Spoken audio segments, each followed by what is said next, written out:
Mercedes is considering switching to a high-rake concept with its Formula One car in 2018, as it bids to eradicate the diva characteristics of its current machine.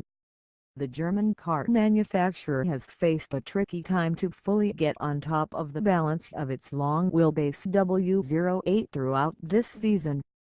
While it has worked brilliantly at some high-speed tracks like Silverstone and Monza, it has struggled at other venues with tighter corners, like Monaco, Hungary and Singapore. Although some of that performance swing between tracks is explained by the car having a longer wheelbase than its closest rivals, the team thinks that other characteristics may have a bigger part to play in its performance.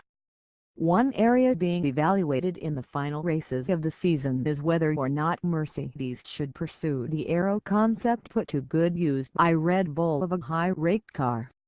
It was interesting to know that Mercedes was spotted making major changes to its suspension setup in Brazil last weekend, which could have been related to trials of the high-rake concept. Ground effect: by running the front of the car low and the rear high, it is possible to create a form of ground effect through a combination of the front wing sealing the airflow and the diffuser performing better because there is more air flowing underneath it. Getting the front of the car as low to the ground as possible is a challenge though, because the floor car bottomed out around a T-tray area. The arrival of titanium skid blocks in 2014 was partly motivated to deter teams from high-rake approaches, but Red Bull has since been able to recover ground in this area. It is understood that Mercedes has begun experiments with higher rake angles now that the championships are won, and it was noticeable that its car was seen sparking in Brazil as its floor touched the ground more than is normal. Wheelbase remains one of the biggest concept differences between Ferrari and Mercedes this year has been the wheelbase of the car. Mercedes has gone much longer with its W08, an approach that it felt would pay off over the course of the season despite it meaning its car would not be as well suited to tighter tracks despite the possible change to a high-rake car. The Brackley-based team remains confident that the length of its car works well, which is why there is unlikely to be any significant change on this front for 2018.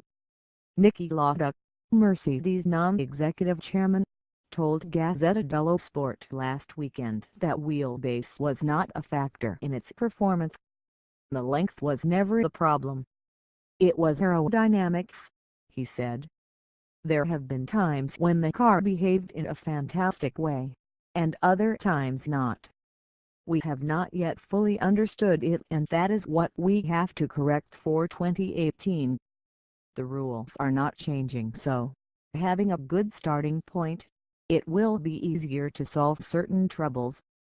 Mercedes boss Toto Wolff said recently that his team needed to ensure that any changes it made for next year must not sacrifice the strengths of the car. We would like to keep the characteristics of the Diva that we like, but getting rid a little bit of the difficulties, he said. What you can see through the grid is that many people struggle in understanding why the car functions one day and not the other. We've seen it with our competitors as well. So, there is a car development process now to identify the root causes of why we struggle and try to avoid it with next year's car. Obviously we are quite far down the process of designing the car, he added. We don't believe that any of the characteristics on the more difficult days have anything to do with the longer wheelbase. We see with the Red Bull and Ferraris that they have good days and bad days.